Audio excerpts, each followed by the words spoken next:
What's up, TBS crew? It's your boy Steph back with another reaction. This time we have Mr. Nightmare. 3 disturbing true stories uploaded 4th of July of 2019. So down in the description will be a link to Mr. Nightmare's channel, a link to this original video so y'all can see it for yourselves without my commentary. Also will be links to all of my social medias. Get at your boy and see the personal life that I don't upload to YouTube. Without further ado, let's get into it.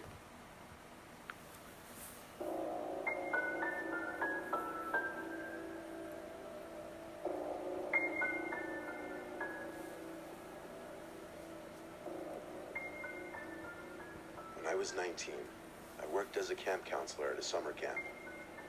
The job would be to entertain and chaperone a large group of kids with a bunch of other counselors for 3 sessions for the summer. That meant 3 different groups of kids would come at different points in the summer.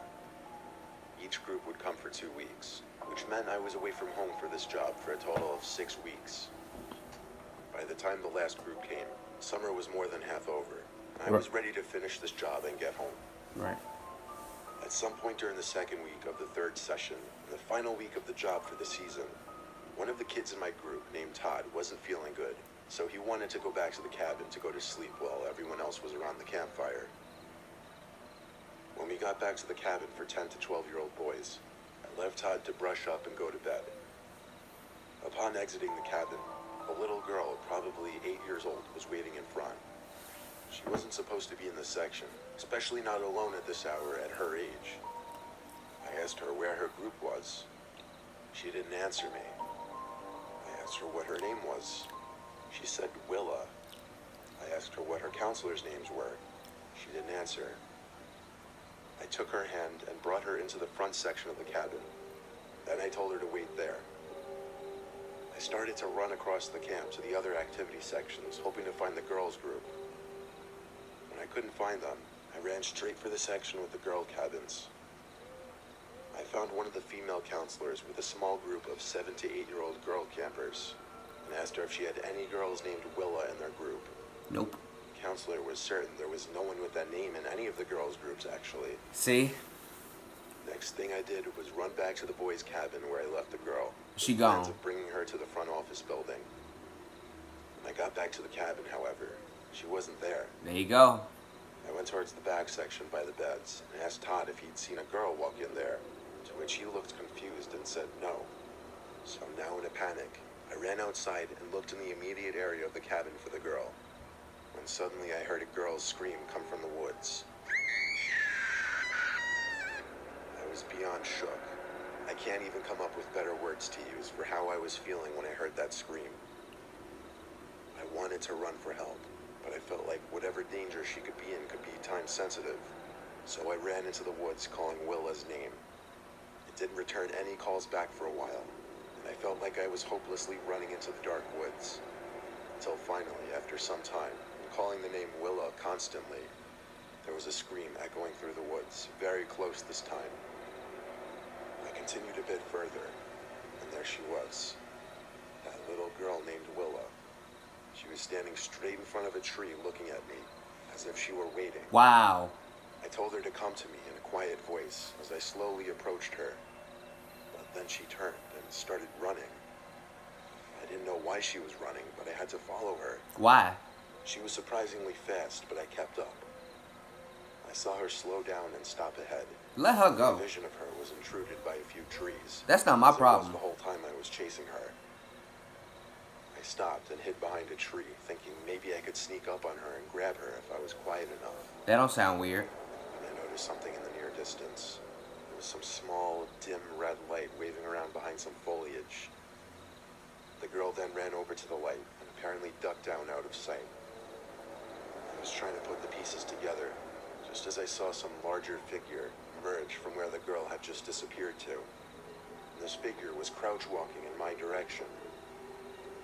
I was able to put 2 and 2 together and assume this was some kind of trap. So I turned and sprinted all the way back to the campgrounds and ran straight for the main office. I spoke with the camp coordinator, Jackie, told her about the suspicious activity that just took place, and advised that all camp activity should be cut short for the night. Any incident like this would be treated very seriously for the safety of the children and the well-being of the camp's reputation. Authorities had been alerted about suspicious activity on the campground. They came, I helped them with their report, and they left. By morning, everything was back to normal. The season was over before we knew it, and that was that. I have my own theories of what I witnessed in the woods that night. The most logical has to be the possibility that a man was using that little girl, maybe his daughter, as some kind of bait to lure unsuspecting victims into the woods. Probably kids. What would happen next? I have no idea. I'm glad I didn't find out. I wouldn't even ran after her. She's clearly not part of the camp. I know you're supposed to care for the children. You almost got. Let her go. As soon as I saw that bigger figure, I'm the other way. I've been through a lot of hellish experiences in my life. It be like that. This one takes the cake. It was about 20 years ago. So I was, I believe, around 20 years old. This was way before cell phones and navigation garments. I was working off the books for a media company at the time, who were paying me for my photography and videography skills. Right. I had all the top quality video equipment for the time, which held to today's standards would be like comparing a Nokia to an iPhone. I was being paid to go out into the wilderness and record hours worth of background footage of lakes, trees, etc. Yeah, alright. They would use this as stock footage for various documentaries and such. I drove about half an hour to find a good place in rural Maryland to do the shoot. Then I parked my car on a dirt road and hiked for a while, finding a few good shooting locations. It was good for me to get sunset and nighttime shots as well, as different times of day created different lighting for the videos. I know this gonna end bad. When I figured I had enough, I started packing up my copious amounts of equipment and threw my 2 bags over my shoulders and began walking. And walking. And walking. I started to realize I should have reached the dirt road where my car was by now. There came a time when I had to accept it. I was lost. I had absolutely no way of knowing which way was which. I'd done wilderness shoots before, and never had I run into that problem before, but usually I'd have a compass with me. Not this time. Of course. I kept walking for so long it got to the point that I was letting out little cries to myself in stress, wanting nothing more than to just find my car and go home, feeling absolutely helpless.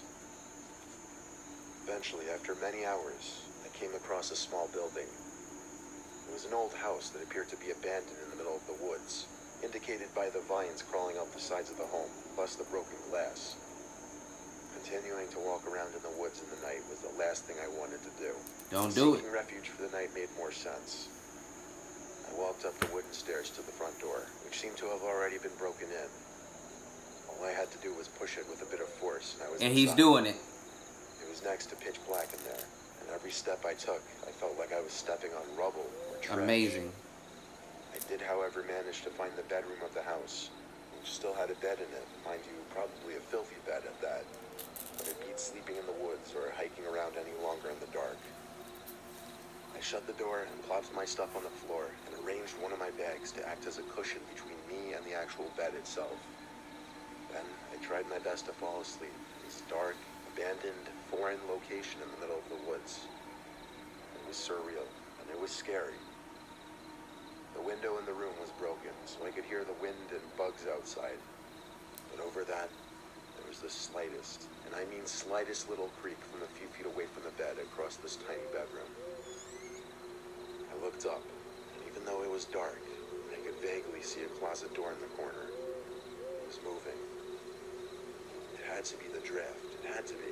No. I was letting my paranoia get the better of me in this freakish situation. It's called instinct. Then, over the sound of the bugs and wind, I heard something from inside the room now. It was a gurgling type sound, like a throat noise. I looked at the closet again. Something was coming out from the darkness of the closet. I got up to grab my stuff off the ground. Within arm's reach now, I was staring at someone else in this room in this abandoned house in the middle of the forest.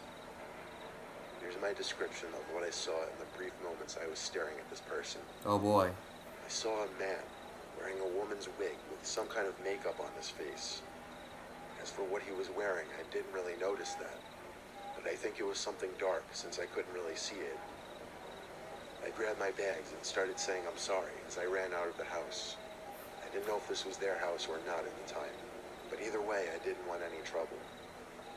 As I ran away from the house, I heard footsteps tailing behind me at first. See?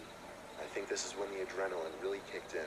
I suddenly had this insane amount of energy to keep running until I felt I had escaped. And even after that, I kept running, hopping over logs and rocks and twigs, trying to find a road, any road, with the logic that there's only so much forest left in this state, I'd have to run into a road eventually. And finally, I did. I walked down the road, and within 10 minutes, a car passed, and I hitchhiked my way back to my truck. On my way home, I had time to reflect. That house was absolutely abandoned. The door and all the windows were smashed open. There was trash all over the place. I can't use logic to explain it, because it's not explainable. I am grateful I was unharmed, though. It was supposedly abandoned. You should have never went in there. You were asking for that. My apartment complex sits in a pretty safe neighborhood, so I guess I'm naturally less on guard as far as break-ins and whatever. Safe. There was this one night I'd gotten home late from the bar with friends, and though I wasn't very drunk anymore, I was definitely still tipsy. To give a little context to my apartment layout, it's on the ground level and has 2 doors, a front and back. As I entered, I was in the living room, greeted by my dog Chester. Then I passed the living room to walk down a tiny hallway to my room. Chester followed, though he was acting a little weird. I jumped right into bed. I was exhausted. I fell asleep in minutes, and the next thing I remember is waking up to growling.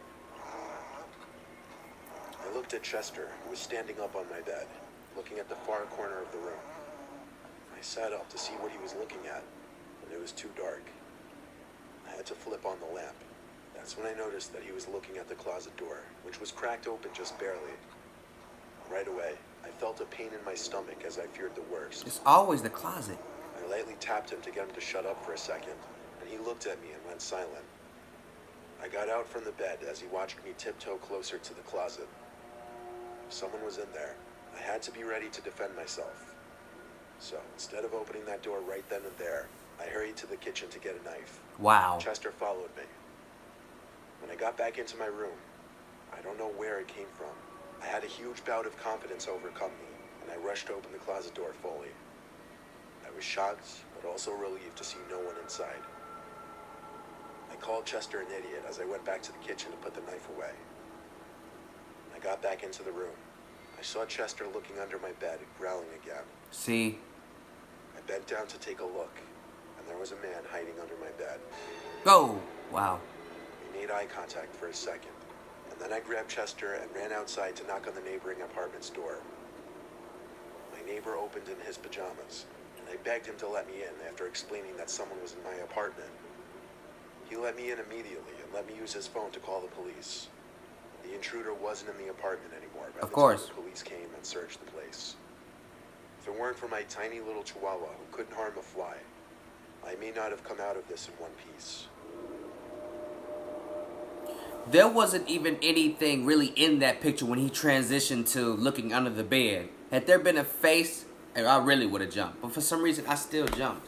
I don't know. Maybe it's the combination of the little quick little sound effect too. But yeah, man. See, what I don't understand about that last story is that your dog obviously saw someone in your closet. And, you know, it's a chihuahua, so it's probably not going to do anything. But it's still going to alert you like it did. But for you to leave the room and your dog followed you, and then you came back with a knife, which is good that you got a weapon. First of all, you should have had a weapon in your room anyway. Second of all, you shouldn't have left the room, fam, leaving this person unattended, damn near. And they got under your bed. Like, come on, fam. Like, really? You gonna leave an intruder in your house unattended while you go get a weapon? Fam, you... Y'all know what I'm gonna say. He bullshitting. Thank you guys so much for watching my video. If you enjoyed the reaction, leave a like, a comment, and share the video. And if you really liked it, subscribe to the channel and tap that bell icon so you will get notified every time your boy Steph drop new content, which I do 7 times a week. My bad. That is all I got for y'all this time around. Your boy Steph is out.